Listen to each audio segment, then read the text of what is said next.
We're going to be discussing 3 keys for the Chicago Bears offense heading to the game against the Pittsburgh Steelers. We're going to take a look at that. We're also going to talk about Jaylon Johnson and Kyler Gordon getting closer to returning and what that could mean for CJ Gardner-Johnson. And Caleb Williams lands inside the top 15 quarterbacks. And what does that mean for his future? We're going to talk about all that and more right after this. You are now tuned in to Chicago Bears Central, your number one place for all Chicago Bears news and content.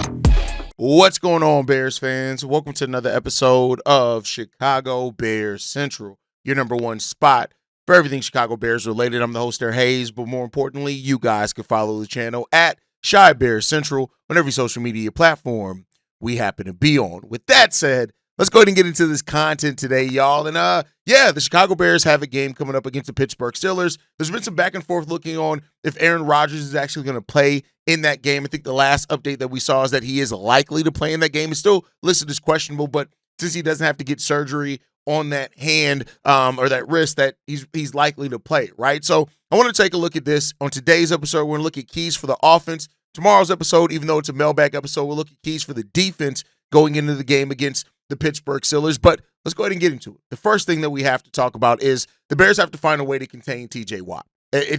It all comes and starts down with TJ Watt. He has 6 sacks on the season, 2 fumbles forced, and an interception. This is not a guy that you want to take lightly at all. He's coming off a season last year where he had 11.5 sacks. So the 6 sacks he's at right now, he's really tied to be on pace for that. He has 2 fumbles forced, 2 fumbles recovered as well. This is a guy that can absolutely wreak terror on your defense. Now, I'm not saying he's going to do like what Max Crosby did against the Chicago Bears earlier in the year, where that whole game, he just dictated the pace of that game in the defense. Then we had to make an adjustment in the second half of the game. But the Bears are going to want to find a way to contain him and stop him and his pass rush ability early on and often in this game, right? Now, for what it's worth, the Caleb Williams has, been able to really maneuver around defenses that penetrate and those type of things to avoid sacks and escape pressure at times. And that's good. And he's doing it at a much more successful rate than what he did last year, which is a good thing what it done. But you have to get tons of focus on TJ Watt in this game. And Alex Highsmith may miss this game due to injury as well, which, we'll see what happens there, that we may be able to put a little bit more attention on TJ Watt if Highsmith does miss this game, which is really good, right? You want to see that part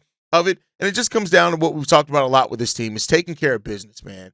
Taking care of business. And, we'll see what happens there. We already, Ben Johnson's already talked a little bit about it as well. He met with the CBS team and he said this: yeah, we'll be mindful of that as well. I think we had them a few weeks ago also, so I'm sure he wouldn't do anything like that. So, you got to look at that matchup. That is a key matchup for this offense and how the Bears handle it. And that's going to put a lot of pressure on Darnell Wright, Darnell Wright has really turned his season around, man, right? Like, we talked about the beginning of it, and, we talked about that. It did look for a little while like, damn, did Darnell Wright regress?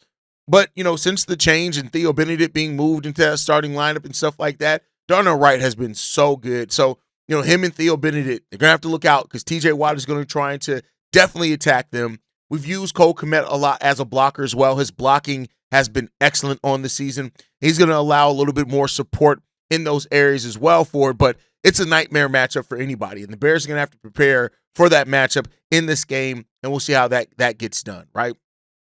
Outside of that, right, one thing that you have to look at as well, the Steelers' defense leads the NFL in missed tackle percentage, which is huge, which means that our more elusive backs, whether it's DeAndre Swift, whether it's Kyle Monangai, whether it's Caleb Williams, right, the guys have to be elusive in the pursuit there. They're missing over 18% of their tackles are the Pittsburgh Steelers. So that could be a big benefit for this Bears team. When we talk about pressure coming to Caleb Williams. You talk about DeAndre Swift and Kyle Monangai and how aggressively they can run at times, especially Kyle Monangai. This is a guy that just keeps moving forward, right? He falls forward all the time. I think on top of that, this is also a good opportunity for your wide receivers as well to get out in the open field because of the way that the Pittsburgh Steelers do miss tackles.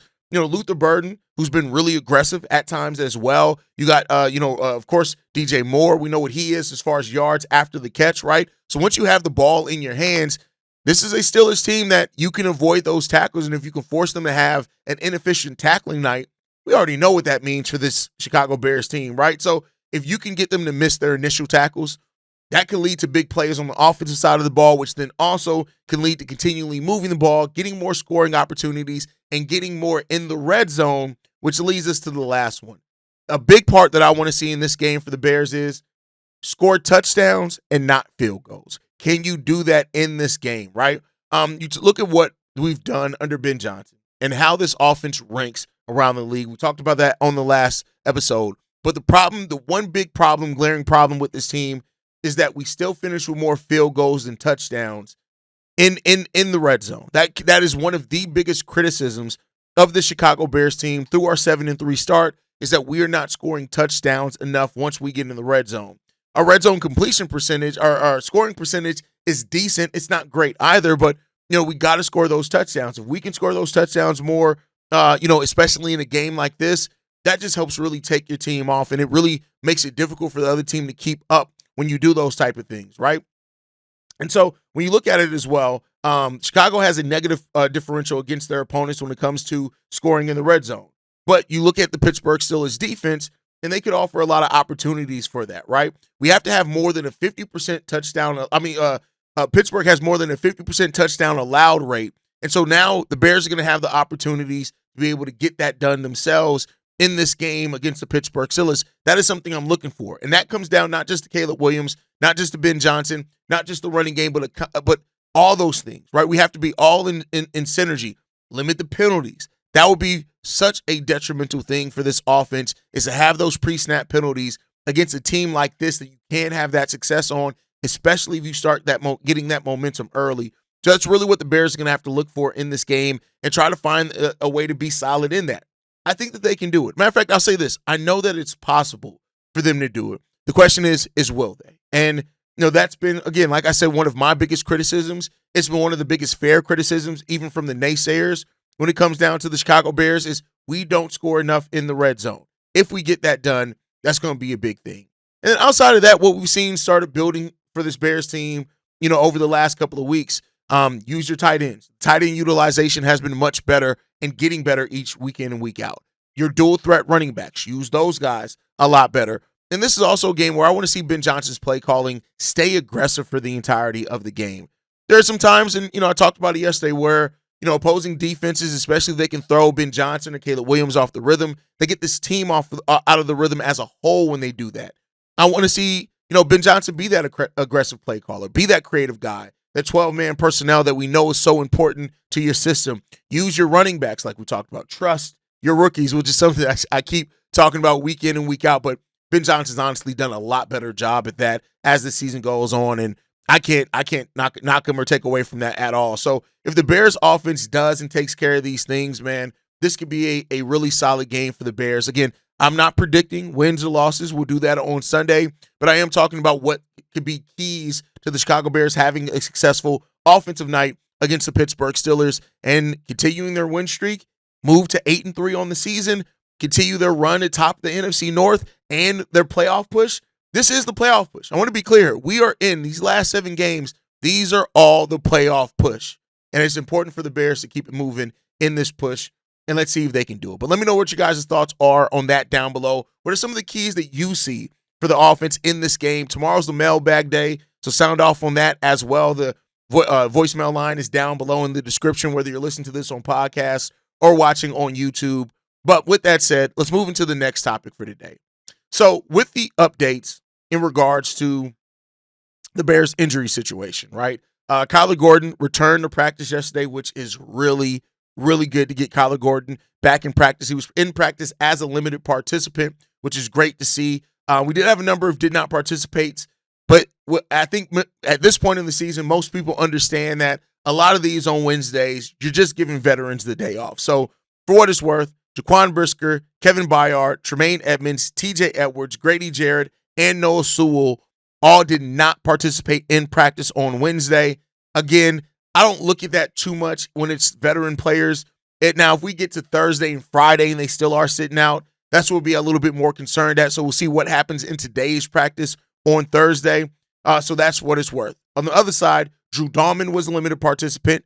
Kyler Gordon was a limited participant as well. You had Travis Homer, Jaylon Johnson, Tyreek Stevenson, DeAndre Swift, and Darnell Wright, all limited participants in practice on Thursday, which take for that what you will, right? And if you want to look at, for those that are interested on the Steelers side, Aaron Rodgers did not participate in practice either. Darius Slay was a full participant as well for him, so look out for him to be making his return from concussion protocol as well. But that raises a question, right? So Kyler Gordon returning to practice. They opened up his 21-day window, so that means he now has 3 weeks to get cleared and get ready to get back on the football field. With 7 games left, that means that he can return as early as this week and play 7. He can return as late as 3 weeks from now and have 4 games left to play on this season, and we'll see where Kyler Gordon sits with that. One of the questions that a lot of people have been asking is, where does CJ Gardner-Johnson fit once Kyler Gordon and Jaylon Johnson both return to the field? And, I've seen the response to some people saying, well, CJ is going to move back to the bench. And I'm like, yeah, in a way, right? Like, if you think about it in the traditional, you start your cornerback 1, 2, and your slot. But the thing that we know about Dennis Allen is that Dennis Allen likes to leave a lot of defensive backs on the football field. We're talking about 6, 7 defensive backs out there at times, right? And so the thing that it looks like, and Ben Johnson was also asked about this, and CJ Gardner, who's played really good since he's been there. And when it comes down to it, he says this: a guy we're going to want on the field. So that's what CJ Gardner is. CJ has played himself to the point that you got to have him out there on the field. And he's earned that right. And I'm never knocking a player that goes out there and earns their right to be on the football field and shows that they offer you the best situation when they're playing football for you, right? And I think that's something that CJ has done great. He's done that great. And so the prospect of having Jaylon Johnson, Tyreek Stevenson, Kyler Gordon, CJ Gardner-Johnson, even Deshaun Wright at that point, because he'd be pushed well down the depth chart, this cornerback group, this secondary, one that was looked at as to being one of the best in the game of football, can still be that to end this season. And I tell you what, I think that is a very dangerous just combination of players that you can have on the football field and the variety of ways that you can use them. Coverage, run blitzing, pass blitzing, run protection in the case of quarterback as a spy, right? Those type of things that you can do out there. And so I think at this point, I'm not really worried about the role that he's going to have, because not only did Dennis Allen is familiar with him, he's familiar with Dennis Allen's system, and CJ Gardner-Johnson has shown that he has an ability to do just about anything, right? And so that's a good thing. Tyreek Stevenson, I think, is going to have a bounce back, especially with the support moving back to cornerback too, right? And you look at Stevenson, I mean, he's had a solid season overall, right? When you look at the last 3 games for Tyreek Stevenson, he's allowed 18 receptions on 24 targets for 290 yards. In all 3 of those games, he's given up opposing passer rating of 90 and twice over 114. So it's been a little bit of a struggle at times, and I think that's because, and I don't say this as a knock, not everybody's meant to be a CB1. Tyreek is a really solid CB2.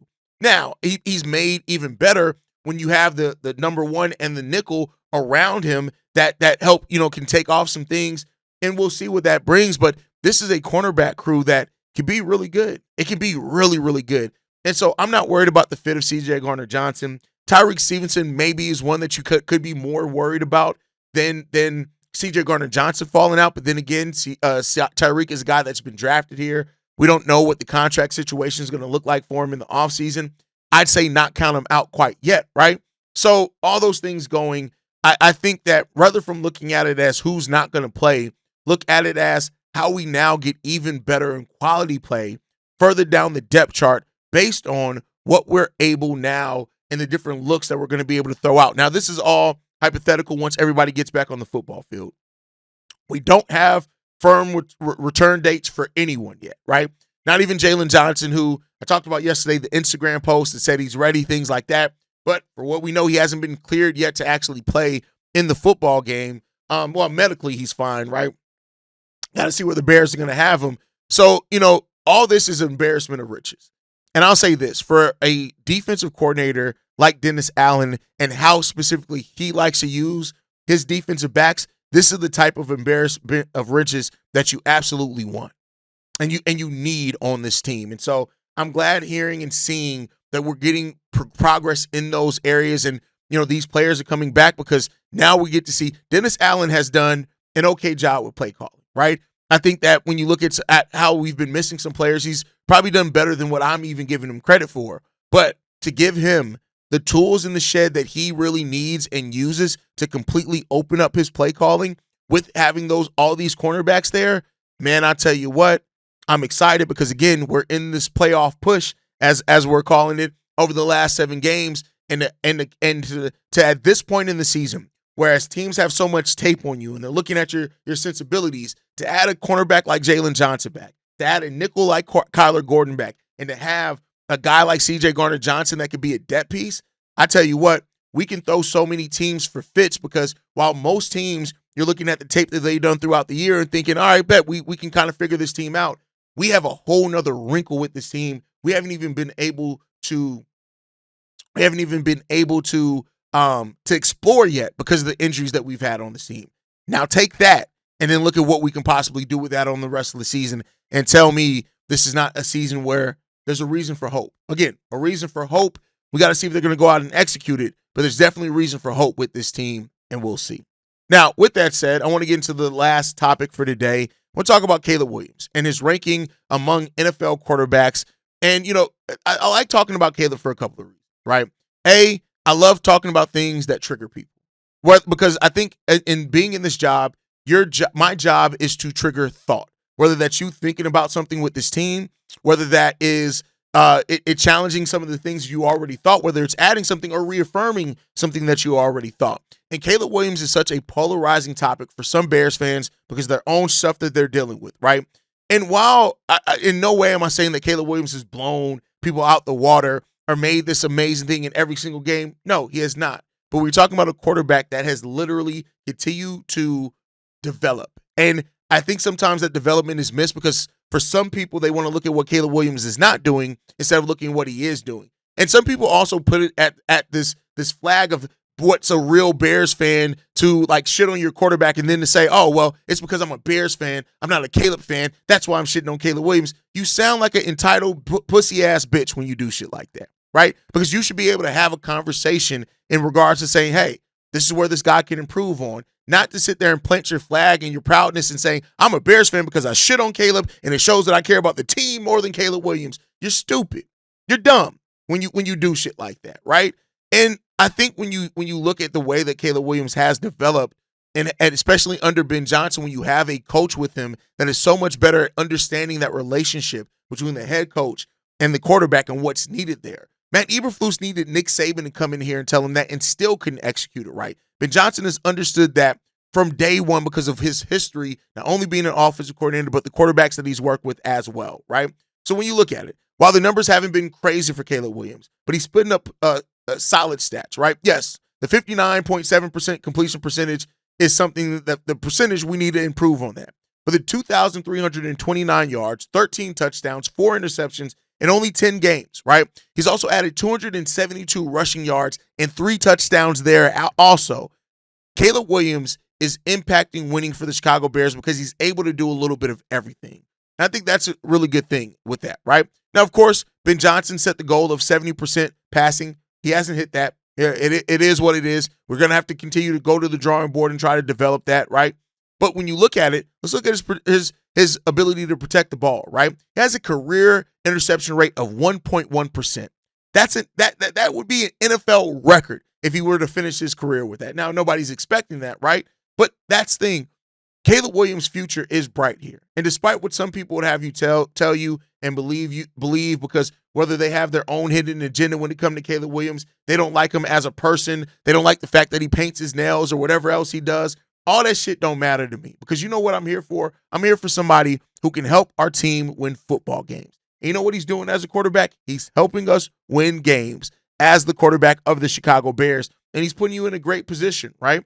NFL Spin Zone Lou Scotgalia, I believe is how you pronounce it. He wrote this, right? Caleb Williams landed at number 14 in the QB ranking list, and he said this. Caleb Williams has been pretty amazing this year. Sure, he's not really lighting up the stat sheet, but honestly doing a lot of what Bo Nix has done, playing well when it matters the most. Ben Johnson clearly has the skills to be a head coach in the NFL, and I would be shocked if Caleb Williams was not the Bears' long-term answer at the position. There's been a great season this has been a great season for the Bears, and even if they went one and done in the playoffs, it would still be a great year. Love that, because it is true, right? If the Bears were to make the playoffs this year and even be one and done, I know there are going to be some Bears fans that use that. Oh my God, see, Caleb isn't the guy. Oh, we would have won that playoff game if Tyson Bagent was in. Oh my God, let me rub my nipples while I look at Tyson Bagent pictures. But at the end of the day, like, most people will have told you, hey, that's a pretty solid start. The first year of a rookie head coach, the second year of Caleb Williams after all the turmoil he went through as a quarterback in his rookie year with all the changes there, to have that in your first year and that to now be the base that you're building off of is a really great position to be in. Now, we got to see if Caleb and Ben Johnson and this team are going to get us there, but things are starting to look up for the Bears. And like I keep saying, it's not done yet. Let's see what the Bears do on now the final 7 games of the season. That's my time for today, though, y'all. Make sure you guys are following us at Chi Bears Central. You can send us any feedback, questions, comments, concerns. ChicagoBearsCentral@gmail.com. Lastly, if you want to leave a text message and our voicemail for the mailbag, the number to do so, 773-242-9336. We are the number one spot for everything Chicago Bears related, but that is thanks to you, lovely and beautiful people. And like I like to end every episode on, Chi-Town up, but Bear down. Love you guys. Peace, y'all. This has been a presentation of the Break Media.